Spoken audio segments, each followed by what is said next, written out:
Basi bwana, leo niko zangu nyumbani, sina ile wala lile, nikasema nipike zangu kachori. Sijai kupika kachori lakini naonaga watu wanavyopika, alafu nikaona mbona ni kitu chepesi tu. Basi nikamtuma Frida akanunulie viazi, nikavimenya, nikaviosha, nikavikatakata hapo, nikaweka hapo.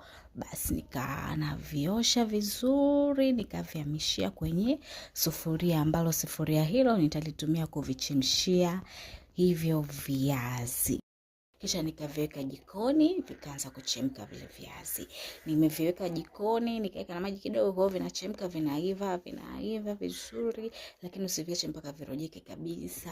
Vikiiva tu unavitoa, nikavichuja yale maji pale, nikaviweka humo, nikasagia karoti, nikakatia na kitunguu maji cha kutosha pale na karoti ya kutosha. Nikataka niweke na pilipili hoho, kuja kucheki kijiko la mama Ino. Hakuna pilipili hoho. Basi nikaona siwezi kujiua kwa sababu ya kachori tu za kula, nitapika hivyo.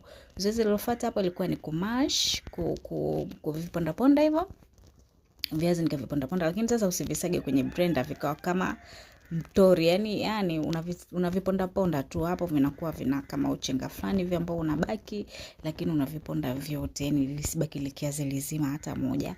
Ukisha viponda ponda vikisha lainika vizuri, basi unaanza kuumba viduara vyako. Nikaviumba viduara vindo kama hivyo unavyoviona. Nikatengeneza uji wangu wa ngano pembeni, nikaika na rangi ya njano.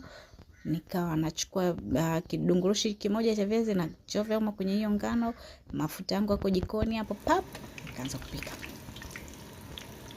Kama ambavyo unaona hapo.